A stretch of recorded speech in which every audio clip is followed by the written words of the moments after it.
Hello and welcome. कैसे हैं आप सब? आई होप आप सब अच्छे होंगे और मस्त होंगे। मेरा नाम है शाहरुख खान और स्वागत करता हूं मैं आप सभी का हमारे इस यूट्यूब प्लेटफॉर्म पे जिसका नाम है FMI करियर इंस्टीट्यूट। तो जैसा कि बच्चों हमने one shot lecture number 1 video जो है आपके लिए बनाया और आपने उसे बहुत प्यार दिया। बहुत सारे बच्चों ने उसको अच्छा सराहा और काफी सारे बच्चों के मेरे पास व्हाट्सएप पे भी कमेंट आए कि सर बहुत अच्छा रहा, अच्छे से हमें समझ में आया, तो उससे हमारा मनोबल और बढ़ा बेटा। तो इसीलिए लेक्चर नंबर 2 लेकर आया हूं मैं अकाउंट्स का वन शॉट में, जो आपकी मदद करेगा कि कैसे आप एडमिशन, रिटायरमेंट, डिसोल्यूशन क्वेश्चन कर सकते हैं। तो किसी क्वेश्चन को करने से पहले हमें उसके अकाउंट्स की पूरी नॉलेज होनी चाहिए। यही बात मैंने लेक्चर नंबर 1 में कहा था और उसके अकॉर्डिंग मैंने आपको उसके अंदर समझाया था बेटा। तो आज के इस लेक्चर नंबर 2 में भी मैं आपको उनसे रिलेटेड अकाउंट्स को समझाने की कोशिश करूंगा बेटा, क्योंकि आप सभी को पता है हमारे पास में समय बहुत कम है, बट फिर भी हम जितना एफर्ट्स लगा सकते हैं हमारी तरफ से हम उतना लगा रहे हैं और आशा करते हैं, उम्मीद करते हैं, होप करते हैं आपसे आप भी उतने ही एफर्ट्स लगा रहे होंगे।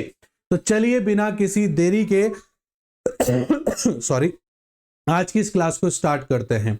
मैंने प्रीवियस क्लास के अंदर जो लेक्चर नंबर 1 था हमारा बेटा, उसमें मैंने आपको कैपिटल अकाउंट के बारे में समझाया था, फ्लक्चुएटिंग के बारे में समझाया था और फिक्स के बारे में समझाया था। ठीक है बेटा, आज उन क्वेश्चंस को तो नहीं, बट इनके अकाउंट किस तरीके से मेंटेन करते हैं, किस तरीके से बनाए जाते हैं, किन किन बातों का आपको ध्यान रखना है, ये सब मैं बताऊंगा।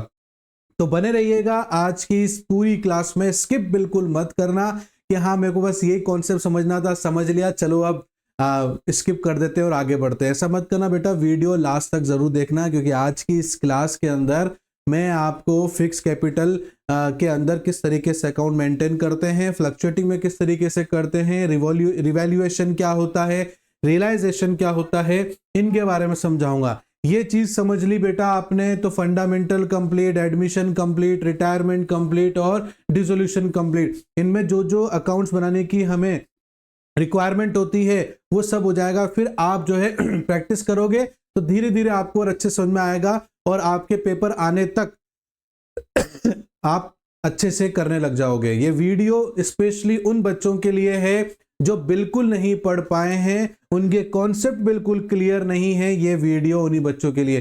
तो बने रहना बेटा वीडियो के साथ में।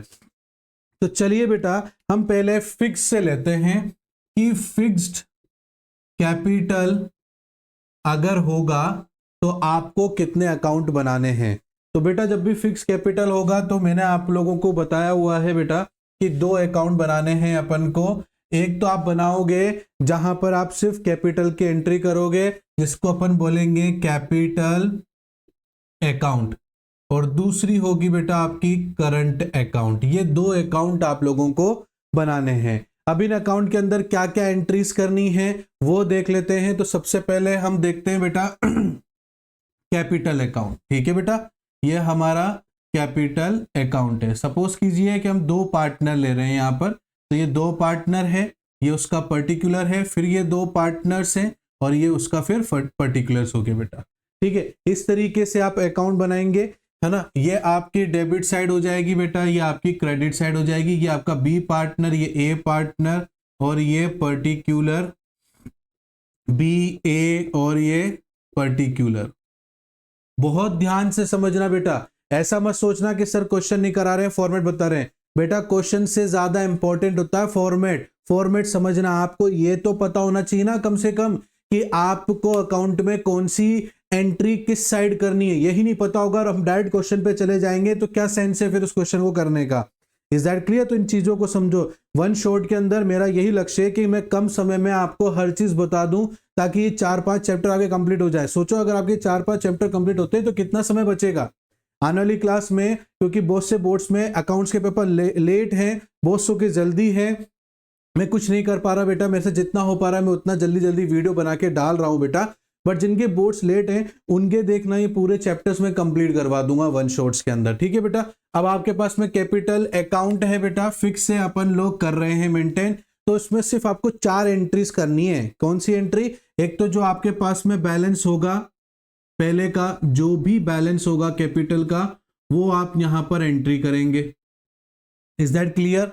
इसके अलावा मान लीजिए कोई पार्टनर अगर एडिशनल और भी कैपिटल लेकर आना चाहता है कैश या बैंक के जरिए, तो उसकी एंट्री हो जाएगी, या तो कैश हो जाएगा या बैंक हो जाएगा। कोई भी एडिशनल कैपिटल, क्या कहा मैंने बेटा? कोई भी एडिशनल कैपिटल, ठीक है बेटा। तो एडिशनल कैपिटल की यहां पर हम लोग एंट्री करेंगे बेटा, that's it. Is that clear? आ रही है बात समझ में? इधर की साइड अगर मान लो कोई पार्टनर अपने कैपिटल में से परमानेंटली कुछ पार्ट ऑफ अमाउंट निकालना चाहता है, तो उसकी एंट्री होगी, या तो कैश या बैंक की एंट्री होगी बेटा। परमानेंट विड्रॉ करेगा, ध्यान रखना इस बात को, है ना, परमानेंट विड्रॉ, ठीक है, मैं लिख देता हूं यहां पर, परमानेंट विड्रॉल, ठीक है। तो परमानेंट विड्रॉ करेंगे तो वो यहां पर आपको इस साइड में लिखना है, क्योंकि वो लेस होएगा। Is that clear? At the end last में आपका टू बैलेंस जो भी बचेगा सीडी में, वो आप यहां पर लिखेंगे बेटा। Is that clear? ये आपका जो है कैपिटल अकाउंट पूरा हो जाता है। Is that clear? यहां तक बात समझ में आ गई बेटा? चलो, वेरी गुड। और कैपिटल लेकर आएगा तो क्रेडिट साइड में एंट्री करेंगे, ध्यान रखना इस बात को। और अगर कैपिटल में से कुछ अमाउंट लेकर जाएगा तो डेबिट साइड में एंट्री करेंगे, है ना। काफी सारे बच्चों को कंफ्यूजन होता है, दिमाग में इस बात को घुसा लो आप लोग कि भैया ये जो एंट्रीज है, ये जो अकाउंट है, ये कौन मेंटेन कर रहा है? ये मेंटेन कर रहा है खुद फर्म। आप अपने आप को फर्म मानकर सारी एंट्रीज करोगे ना, तो आपकी सारी एंट्री सही हो जाएगी, ठीक है। एक जादू हो जाएगा। कभी भी खुद को पार्टनर मान के, ओनर मान के, या कोई थर्ड पर्सन मान के एंट्री नहीं करनी है। आप अपने आप को फर्म मानेंगे, फर्म मानकर एंट्री करोगे तो मैजिक हो जाएगा, सारी एंट्री सही सही करने आप लोग लग जाओगे। Is that clear? तो फिक्स कैपिटल के अंदर पहला अकाउंट बना लिया, ठीक है। यहां तो सर हमने सिर्फ कैपिटल या नया कैपिटल लेकर आए तो उसकी बात कर रहे हैं, या कैपिटल निकाल लिया इसकी बात कर रहे हैं सर। अब इसके अलावा पार्टनर को इंटरेस्ट ऑन कैपिटल मिला, सैलरी मिला, कमीशन मिला, या इंटरेस्ट ऑन ड्राइंग चार्ज किया, तो सर उसकी एंट्री कहां करेंगे? तो बेटा उसकी एंट्री के लिए हमें करंट अकाउंट बनाना पड़ेगा। क्या बनाना पड़ेगा? Current account. क्यों? क्योंकि यहां पर फिक्स कैपिटल मेथड ये कहता है कि आप जो है पार्टनर को जो जो मिलेगा उसके लिए कैपिटल अकाउंट में कैपिटल को डिस्टर्ब नहीं करोगे, उसके लिए आपको सेपरेट अकाउंट बनाना पड़ेगा। Is that clear? फॉर्मेट में कोई चेंजेस नहीं है, फॉर्मेट तो वही रहने वाला है, बट एंट्रीज में थोड़ा बदलाव हो जाएगा, ठीक है। अगर क्वेश्चन के अंदर बैलेंस शीट में करंट अकाउंट का अगर क्रेडिट बैलेंस गिवन है तो वो आप एंट्री करोगे। अगर है तो आप कोई क्वेश्चन कर रहे हो, बैलेंस शीट में कैपिटल अकाउंट के साथ साथ में बैलेंस शीट में करंट अकाउंट भी दे रखा है, तो ही आपको बाय बैलेंस या टू बैलेंस की एंट्री बीडी वाली करनी है। Otherwise directly interest on capital मिला, सैलरी मिला, कमीशन मिला, प्रॉफिट मिला, वो यहाँ एंट्री करोगे। और पार्टनर से जो जो लिया जाएगा उसकी एंट्री यहाँ करेंगे। जैसे ड्राइंग लेंगे हम उससे, ड्राइंग के ऊपर इंटरेस्ट ऑन ड्राइंग्स उससे चार्ज करेंगे, या हम उस पे यहाँ पर लेंगे बेटा। या कोई लॉस हो गया रिवैल्यूएशन के अंदर तो वो यहाँ लेंगे, प्रॉफिट तो यहाँ लिखते हैं रिवैल्यूएशन का। इज दैट क्लियर बेटा? मेरी बात समझ रहे हो ना आप लोग? तो सपोज करो कोई बैलेंस गिवन है करंट अकाउंट का, तो यहां आ जाएगा बाय बैलेंस बीडी, ठीक है बेटा। अगर गिवन है तो, नहीं है तो बहुत से बच्चे क्या करते हैं, ये सीडी का अमाउंट यहाँ लिख देंगे। ये नहीं करना है, वो कैपिटल का है, ये करंट का है। करंट के अगर करंट का कोई बैलेंस होगा तो डेफिनेटली क्वेश्चन में दे रखा होगा, नहीं दे रखा तो हम नहीं मानेंगे और डायरेक्टली चालू कर देंगे इंटरेस्ट ऑन कैपिटल देना, या जो भी देने की बात हुई होगी हमसे। अब इसके बाद में पार्टनर को जो जो मिलता है वो यहाँ लिखेंगे। जैसे पार्टनर को इंटरेस्ट ऑन कैपिटल मिलता है, पार्टनर को सैलरी मिलती है, पार्टनर को कमीशन मिलता है, पार्टनर को रिवैल्यूएशन से प्रॉफिट मिलता है, तो वो प्रॉफिट भी यहाँ लिखेंगे हम, ठीक है ना। ये मैंने ब्रैकेट में प्रॉफिट भी लिख दिया, ठीक है भाई। इंटरेस्ट ऑन कैपिटल मिला वो लिख दिया, सैलरी मिला, कमीशन मिला, है ना। P&L एप्रोप्रिएशन का प्रॉफिट है वो भी हम यहाँ लिख देंगे बेटा, ठीक है ना, क्योंकि वो उसमें ट्रांसफर हो जाएगा ना, तो यहाँ पर भी लिखेंगे। इज दैट क्लियर बेटा? बात समझ में आ रही है नहीं आ रही आप लोगों को? तो यहाँ पर जो भी P&L, सॉरी यहाँ पर P&L लिखना भूल गया मैं, पी एंड एल एप्रोप्रिएशन का जो भी प्रॉफिट होगा, ठीक है ना, वो यहां पर लिखेंगे प्रॉफिट का। रिटायरमेंट है, रिवैल्यूएशन किया, उसमें कोई प्रॉफिट मिला तो वो प्रॉफिट भी इधर ही लिखेंगे, ठीक है ना, पी एंड एल एप्रोप्रिएशन की जगह पे। ये तो एडमिशन के दौरान की बात है, इज दैट क्लियर, है ना। अगर रिटायरमेंट हो रहा है तो रिवैल्यूएशन भी होगा, है ना, इसमें भी रिवैल्यूएशन होता है, उसमें भी रिवैल्यूएशन होता है। इज दैट क्लियर बेटा। तो रिवैल्यूएशन भी यहाँ लिखेंगे, पी एंड एल एप्रोप्रिएशन का प्रॉफिट भी यहीं पर ही शेयर करना है, इस बात को ध्यान रखना बेटा, ठीक है। अब पार्टनर से जो लेना है वो यहां लिखेंगे, जैसे पार्टनर से हम लोग ड्राइंग लेंगे वो यहां लिखेंगे, इंटरेस्ट ऑन ड्राइंग चार्ज करेंगे वो यहां लिखेंगे। इफ इन केस अगर कोई लॉस हो जाएगा पी एंड एल में तो वो यहां हम लिखेंगे, जैसे पी एंड एल एप्रोप्रिएशन में कोई लॉस हो गया तो उसकी एंट्री भी यहां करेंगे। तो बेसिकली अगर पार्टनर से जो जो लिया जाएगा उसको डेबिट साइड में लिखेंगे और पार्टनर को जो जो दिया जाएगा वो क्रेडिट साइड में लिखेंगे। मेरी बात को ध्यान से नोट कर लेना आप लोग, ठीक है, और इसको रिवाइंड करके देखना, अगर समझ में नहीं आए मेरी बात तो दोबारा से। तो पार्टनर को मैं दोबारा रिपीट कर रहा हूं अपनी बात को, अगर पार्टनर को जो जो दिया जाएगा वो क्रेडिट साइड में लिखा जाता है और पार्टनर से जो जो लिया जाएगा उसको डेबिट साइड में लिखा जाएगा। इज दैट क्लियर बच्चों। तो ये आपका फिक्स कैपिटल से जो है कैपिटल अकाउंट और करंट अकाउंट बन गया है। आप चाहें तो इसका स्क्रीनशॉट ले सकते हैं वीडियो पॉज करके, ठीक है। तो इसके बारे में मैंने एक बात और बताई थी लेक्चर नंबर 1 में, और वो बात क्या थी, वो बात ये थी कि अगर क्वेश्चन में कुछ भी जानकारी नहीं है तो हम लोग फ्लक्चुएटिंग कैपिटल मानकर ही एंट्रीज करेंगे। इस बात का ध्यान रखना है आप लोगों को, ठीक है बच्चों। चलो अब मैं इसको रब कर देता हूं और फ्लक्चुएटिंग कैपिटल के बारे में आपको बताता हूं।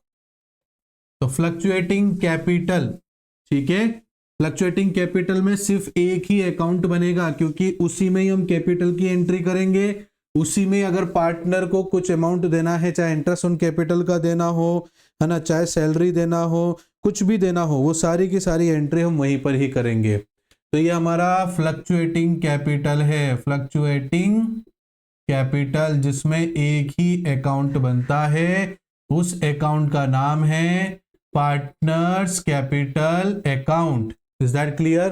तो पार्टनर्स कैपिटल अकाउंट बनाएंगे और इसी में सारी एंट्रीज हो जाएंगी, ठीक है। तो दो पार्टनर का एग्जांपल लेकर चल रहा हूं मैं यहां पर, ठीक है, ये दोनों एंट्रीज यहां हो जाएंगी। यहां आप चाहें तो पार्टनर्स कैपिटल लिख सकते हैं, है ना, कैपिटल अकाउंट भी लिख सकते हैं। मैं पार्टनर्स कैपिटल अकाउंट यहां पर लिख रहा हूं। ये हमारी क्रेडिट साइड, ये हमारी डेबिट साइड, ये हमारा पर्टिकुलर ए और बी और पर्टिकुलर ए और बी, ठीक है बेटा। यहां पर क्या आ जाएगा आपका ओपनिंग बैलेंस आ जाएगा कैपिटल का, तो बाय बैलेंस बीडी, है ना, ये ओपनिंग बैलेंस आ जाएगा। उसके अलावा इंटरेस्ट ऑन कैपिटल हम पार्टनर को देते हैं, वो एंट्री यहाँ हो जाएगी। उसके अलावा पार्टनर को कमीशन मिलता है, उसकी एंट्री यहाँ हो जाएगी, ठीक है ना। उसके अलावा पार्टनर को सैलरी दी जाएगी, उसकी एंट्री यहाँ हो जाएगी। उसके अलावा P and L appropriation account में अगर प्रॉफिट होता है तो उसकी एंट्री यहाँ हो जाएगी, क्योंकि ये सब चीज़ें पार्टनर को देनी है, पार्टनर को मिलती है फर्म के द्वारा बेटा। इस बात का ध्यान रखना आप लोग, ठीक है। और अगर मान लो मैं एक चीज़ लिखना भूल गया, अगर कोई एडिशनल कैपिटल लेकर आता है तो उसकी एंट्री भी यहाँ हो जाएगी, बाय कैश से लाया हो चाहे बैंक से लेकर आया हो, कोई भी एडिशनल कैपिटल यहीं पर ही एंट्री हो जाएगी। इज दैट क्लियर बच्चों। उसके अलावा पार्टनर से जो जो लिया जाएगा उसको डेबिट साइड में लिखेंगे। तो क्या लेंगे, सबसे पहले हम ड्राइंग लेंगे सर, उससे क्या लेंगे, ड्राइंग लेंगे। तो ड्राइंग ले लिया, उस ड्राइंग के ऊपर इंटरेस्ट लगाया, इंटरेस्ट ऑन ड्राइंग वो भी हमने उससे ले लिया। इज दैट क्लियर बेटा। तो एडिशनल कैपिटल यहाँ पर मिली है, तो यहाँ पर जो है बेटा अगर मान लो लॉस हो जाता है पी एंड एल एप्रोप्रिएशन में, पी एंड एल एप्रोप्रिएशन में क्या हो जाता है, लॉस हो जाता है, तो पार्टनर से इस लॉस को लिया जाएगा, ठीक है। तो पार्टनर से जो जो लेना है वो डेबिट साइड में, पार्टनर को जो जो देना है वो क्रेडिट साइड में एंट्री हम करेंगे। इज दैट क्लियर बेटा। तो इस तरीके से आपका जो है ये पार्टनर्स कैपिटल अकाउंट फ्लक्चुएटिंग के अंदर आपको मेंटेन करना है। बहुत ध्यान से समझना है इन चीजों को। इन चीजों को समझ गए तो कोई भी क्वेश्चन आप इजी वे में कर लोगे। इज दैट क्लियर बेटा? फिर भी कोई भी डाउट आता है, नीचे स्क्रीन पर नंबर चल रहे हैं बेटा, वहां पर व्हाट्सएप करके आप अपने डाउट्स पूछ सकते हैं। अकाउंट्स में किसी क्वेश्चन को भी करने में दिक्कत आ रही है तो उसका फोटो खींचना है, व्हाट्सएप पर भेजना है और जहां डाउट है उसके बारे में लिख देना है कि सर ये यहाँ पर ये चीज समझ में नहीं आ रही है। हम कोशिश पूरी करते हैं कि आपको जवाब जरूर दें आपके डाउट का। इज दैट क्लियर बेटा? तो अभी तक मैंने यहाँ पर फिक्स कैपिटल के 2 अकाउंट बनाते हैं उसके बारे में बताया, फ्लक्चुएटिंग में एक ही अकाउंट बनता है उसके बारे में मैंने आपको बताया बेटा। अब नेक्स्ट जो मैं आपको बताने वाला हूं वो मैं बताऊंगा आपको रिवैल्यूएशन के बारे में। किसके बारे में बेटा? रिवैल्यूएशन के बारे में। क्योंकि जब नया पार्टनर आता है या कोई पार्टनर जाता है उस टाइम पर एसेट्स और लायबिलिटी को कंपेयर करके देखा जाता है कि हमारी कंपनी में एसेट्स ज्यादा है कि लायबिलिटी ज्यादा है। अगर कोई नया पार्टनर आता है उसके आने से पहले ऐसा क्यों करते हैं बेटा? ऐसा इसलिए करते हैं कि सपोज करो अगर एसेट्स लायबिलिटी से ज्यादा है तो प्रॉफिट की सिचुएशन है और जब प्रॉफिट है तो उस प्रॉफिट पर नए पार्टनर का कोई अधिकार राइट्स नहीं बनता है उस प्रॉफिट को शेयर करने का। इसीलिए उसके आने से पहले उस प्रॉफिट को पुराने पार्टनर के साथ शेयर कर दिया जाता है। ये चीज रिटायरमेंट में भी होती है बेटा। जब कोई पार्टनर रिटायर होता है तो रिवॉल्यूशन अकाउंट दोबारा से बनाया जाता है ये चेक करने के लिए कि एसेट्स ज्यादा है कि लायबिलिटी। अगर एसेट ज्यादा है तो प्रॉफिट की सिचुएशन है और प्रॉफिट रिटायर पार्टनर के साथ भी शेयर किया जाएगा क्योंकि उसके एफर्ट से भी एसेट्स इंक्रीज हुई है। और अगर लायबिलिटी ज्यादा है तो लॉस हो जाएगा। एडमिशन के दौरान में नए पार्टनर के आने से पहले पुराने पार्टनर से उस लॉस को ले लिया जाएगा, बियर कर लिया जाएगा और रिटायर पार्टनर के टाइम पर रिटायरमेंट के दौरान में रिटायर पार्टनर से भी उस लॉस का हिस्सा लिया जाएगा। तो दुख में अगर सुख में साथ हैं तो दुख में भी साथ में रहना पड़ेगा फर्म के। इज दैट क्लियर बेटा? इसलिए रिवैल्यूएशन अकाउंट बनाना बहुत जरूरी होता है। इसके बाद में रियलाइजेशन अकाउंट होता है बेटा। रियलाइजेशन अकाउंट डिसोल्यूशन के टाइम पर बनता है। वो कैसे बनाते हैं वो भी मैं इसी क्लास के अंदर आपको आज बताने वाला हूं। इज दैट क्लियर बेटा? तो सबसे पहले रिवैल्यूएशन दिमाग में आते ही सिर्फ एसेट्स और लायबिलिटी ही चलना चाहिए दिमाग में कि एसेट्स और लायबिलिटी को क्या करना है?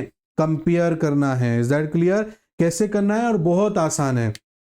फॉर्मेट लगभग सभी का एक जैसा ही होता है, बस अंदर एंट्रीज करने के तरीके चेंज हो जाते हैं बेटा। Is that clear?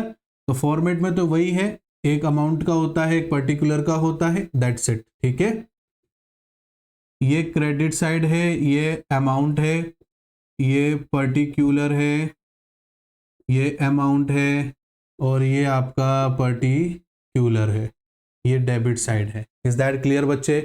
रिवैल्यूएशन के अंदर क्या होता है? देखो, एसेट्स इंक्रीज होती है तो फर्म को फायदा मतलब पार्टनर्स को फायदा। लायबिलिटी अगर एसेट से ज्यादा है तो लॉस की सिचुएशन है।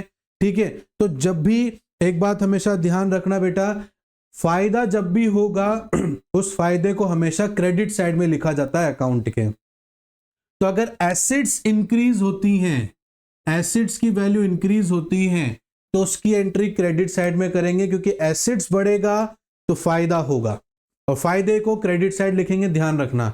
और अगर लायबिलिटी डिक्रीज होती है तो भी हमें फायदा है। लायबिलिटी कम हो गई ना, तो लायबिलिटी कम हो गई तो भी हमें फायदा है, तो वो कहां लिखेंगे? क्रेडिट साइड में ही लिखेंगे।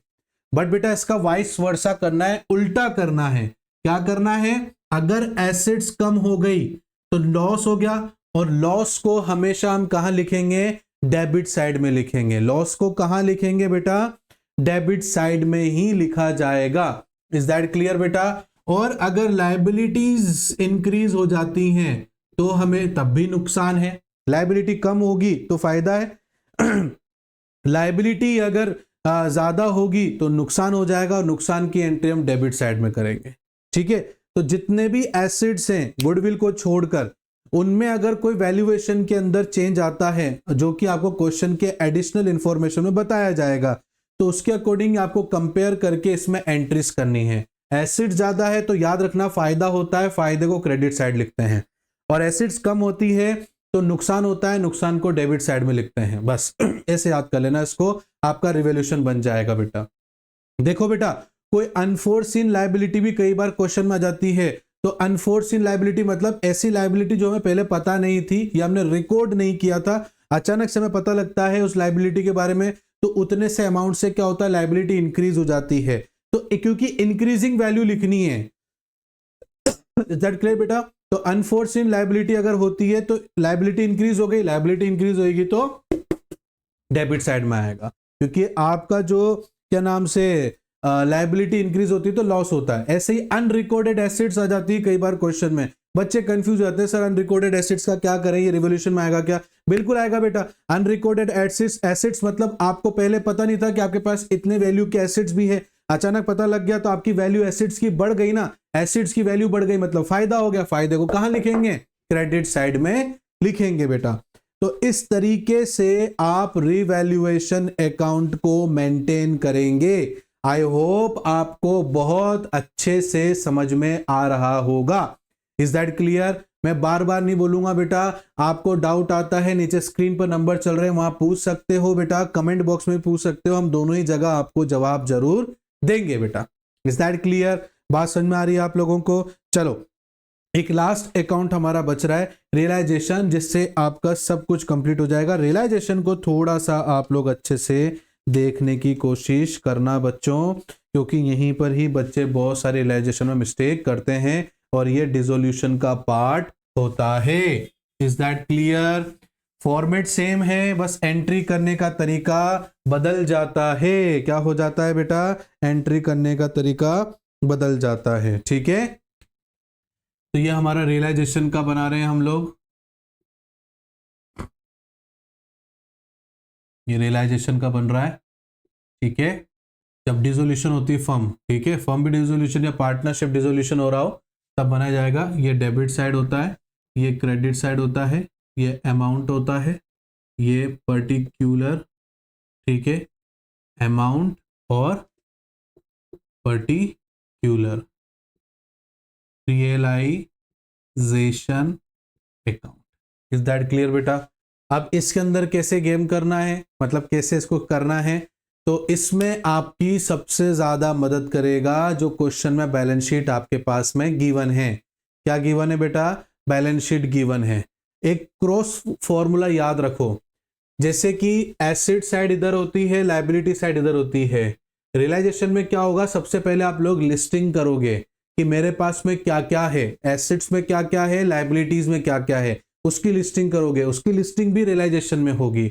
और जब उन एसेट्स को बेचोगे, लायबिलिटी का पेमेंट करोगे, तो उसकी एंट्रीज भी आपको रियलाइजेशन के अंदर करनी है। वो कैसे करनी मैं सिखाता हूं आपको। जैसे asset side right hand side में होता है, और जब आप लिस्टिंग करोगे वो सारा का सारा लेफ्ट हैंड साइड में लिखोगे जो भी एसेट्स आपके पास में हैं। ठीक है, यहां पर लिख देना to all assets. Is that clear? But बेटा इसमें एक्सक्लूडिंग क्या चीज नहीं आएगी, ये बात का भी ध्यान रखना है आपको। क्या चीज नहीं आएगी बेटा? जैसे कि आप लोगों के पास में इसके अंदर आपको एसेट्स में, इस साइड में एसेट्स में आपको कैश की एंट्री नहीं करनी है, बैंक की एंट्री नहीं करनी है, कोई डेबिट बैलेंस नहीं दिखाना है P&L का, कोई आपको यहाँ पर डेबिट बैलेंस नहीं दिखाना है पार्टनर्स कैपिटल या करंट अकाउंट का, या कोई लोन अकाउंट का आपको नहीं दिखाना है। एसेट्स दिखाना है, जैसे बिल्डिंग हो गया, लैंड हो गया, मशीन हो गया, डेटर हो गया, BR हो गया, ये आपको दिखाना है। अभी फिलहाल हम लिस्टिंग कर रहे हैं। तो जब जब asset side right hand side से नीचे आकर लेफ्ट हैंड साइड में एंट्री करेंगे रियलाइजेशन में, तो लेफ्ट हैंड साइड की लायबिलिटी की एंट्री, लिस्टिंग की एंट्री कहां होएगी? यहां पर होएगी आपके क्रेडिट साइड में। इज दैट क्लियर बेटा? हमारी बात समझ में? बाय ऑल लायबिलिटीज, इसमें भी बेटा क्या है आपकी कुछ एक्सक्लूडिंग है। जैसे कि एक्सक्लूडिंग में क्या है? Credit balance of P&L account, reserves, partners capital, current account, loan from partners, इन सब की एंट्रीज आपको इधर की साइड में भी नहीं करनी है। इज दैट क्लियर बेटा? बात समझ में आ रही है आप लोगों को? अब आपने लिस्टिंग एसेट्स की कहां करी है? यहां करी है। जब इनको बेचोगे एसेट्स को, तो इनसे जो पैसा आएगा, क्योंकि एसेट्स को बेचते हैं तो फायदा होता है ना, पैसे आएंगे, तो जब एसेट्स बेचोगे उसका जो पैसा आएगा उसकी एंट्री आप इधर की साइड करोगे। Is that clear? तो ध्यान रखो, जब रियलाइजेशन के अंदर लिस्टिंग करनी है एसेट्स की तो डेबिट साइड करेंगे। जब इन एसेट्स को बेचेंगे और इन एसेट्स को बेचकर जो पैसा आएगा उसकी एंट्री हम क्रेडिट साइड में करेंगे। Is that clear? तो यहाँ मैं लिख देता हूँ जितने भी पैसे आएंगे एसेट्स के वो लिखने हैं, by provision on any assets. ठीक है, प्रोविजन ऑन एनी एसेट्स। पहले एक और चीज बता देता हूँ, आपको पता है डाउटफुल डेब्ट्स होते हैं डेटर्स के, तो उसकी एंट्री यहाँ करनी है। तो यहाँ लिखेंगे बाय प्रोविजन फॉर, है ना, ऑल एसेट्स। एसेट्स में यहाँ पर क्या, ऑफ एनी एसेट्स, जैसे कि आपका यहाँ पर प्रोविजन फॉर डाउटफुल डेब्ट हो गया, प्रोविजन फॉर डेप्रिसिएशन हो गया, of for provision for of any assets. ठीक है, जैसे कि प्रोविजन फॉर डाउटफुल डेब्ट या फिर प्रोविजन फॉर डेप्रिसिएशन, ये आप यहाँ पर लिखोगे। इसके अलावा बाय बैंक, है ना, आप या तो बाय बैंक लिखोगे, कैश में पैसा आया है तो कैश लिखोगे, जितने भी आपने एसेट्स रियलाइज्ड किए हैं। ठीक है ना, मतलब एसेट्स बेचकर जितना आपके पास पैसा आया उसकी एंट्री आप यहाँ पर करोगे। या कोई अनरिकॉर्डेड एसेट्स आपने बेची है, उसका पैसा आपके पास में आया है, चाहे बैंक के जरिए आए चाहे कैश के जरिए आए, वो भी यहाँ लिखोगे अनरिकॉर्डेड, क्योंकि वो भी है तो एसेट्स आपकी बेटा, उसकी भी एंट्री आप यहाँ करोगे। उसके अलावा अगर कोई पार्टनर कोई एसेट्स ले लेता है, अगर कोई पार्टनर कोई एसेट्स ले लेता है तो यहाँ पर आप एंट्री करोगे। भाई कई बार क्या होता है, फर्म बंद हो रही है, पार्टनरशिप बंद हो रहा है, तो फर्म में क्या पार्टनर बोल देता है भैया मुझे ऐसा कर, पैसे मत दे, मेरे को मशीन दे दे तू। ठीक है ना, तो वो क्या करेंगे अपन यहाँ पर लिख देंगे बाय पार्टनर्स कैपिटल अकाउंट। ठीक है ना, और यहाँ पर एसेट्स टेकन बाय पार्टनर, बस ये लिख देना है आपको। इसके अलावा इधर क्या एंट्री होगी बेटा, partners for transferring loan on realisation, कोई लोन होता है किसी का, उसका रियलाइजेशन करना होता है, तो वो भी पार्टनर कई बार ऐसा बोलता है कि भाई मैं कर लूँगा इसको, तो पार्टनर्स कैपिटल अकाउंट। ठीक है, इसमें भी क्या होता है बेटा, यहाँ पर आपका है ना ट्रांसफरिंग लॉस ऑन रियलाइजेशन, कोई लॉस होते हैं ना अपने रियलाइजेशन में भी लॉस हो जाते हैं, है ना, वो लॉस इधर की साइड लिखेंगे, प्रॉफिट इधर बांटते हैं, वही वाली बात है रिवॉल्यूशन वाली। तो लॉस ट्रांसफर्ड यहाँ पर किए जाएंगे। अगर रियलाइजेशन में आपको एसेट्स और लायबिलिटी रियलाइज करते टाइम पर अगर लॉस होता है बेटा, उस लॉस को आप क्रेडिट साइड में लिखेंगे। इज दैट क्लियर बेटा? उसी तरीके से बेटा यहाँ पर आप जो भी है, जैसे कि कोई लायबिलिटी पेमेंट करते हो, तो टू बैंक के जरिए या कैश के जरिए आप कोई लायबिलिटी पे करते हो तो उसकी एंट्रीज यहाँ करोगे। ठीक है, लिस्टिंग इधर करते हैं लायबिलिटी की और पेमेंट लायबिलिटी का इधर की साइड एंट्री करेंगे। इज दैट क्लियर बेटा? अनरिकॉर्डेड लायबिलिटी है, उसका पेमेंट करा बेटा आपने, तो वो भी आप यहाँ एंट्री करोगे, चाहे आपने बैंक के जरिए किया हो चाहे आपने कैश के जरिए किया हो। Unrecorded liabilities. ठीक है बेटा, उसके अलावा आप क्या करोगे बेटा, एक्सपेंसेस, अगर मान लो कोई आपने एक्सपेंसेस पे किए हो तो वो भी यार टू बैंक के जरिए पेमेंट किया हो चाहे कैश के जरिए पेमेंट किया हो, एक्सपेंसेस पेड, कोई भी एक्सपेंसेस आपने पे किए हो तो उसकी एंट्री आप यहाँ पर करोगे बेटा। ठीक है ना, है ना, कोई लायबिलिटी टेकन ओवर कर लिया हो किसी पार्टनर ने, तो यहाँ पर आ जाएगा पार्टनर्स कैपिटल अकाउंट। भाई किसी पार्टनर ने बोला कि भैया ये लायबिलिटी फिलहाल मैं पेमेंट कर देता हूँ, ठीक है ना, तो वो भी आप यहाँ लिख दोगे liability taken over by a partner. ठीक है ना, ये आप कर दोगे बेटा अगर कोई लायबिलिटी पार्टनर पेमेंट करना चाह रहा है तो। ठीक है ना, और अगर प्रॉफिट हो जाता है रियलाइजेशन के अंदर तो उस प्रॉफिट को यहाँ ट्रांसफर किया जाएगा to profit transfer to partners capital account. ठीक है,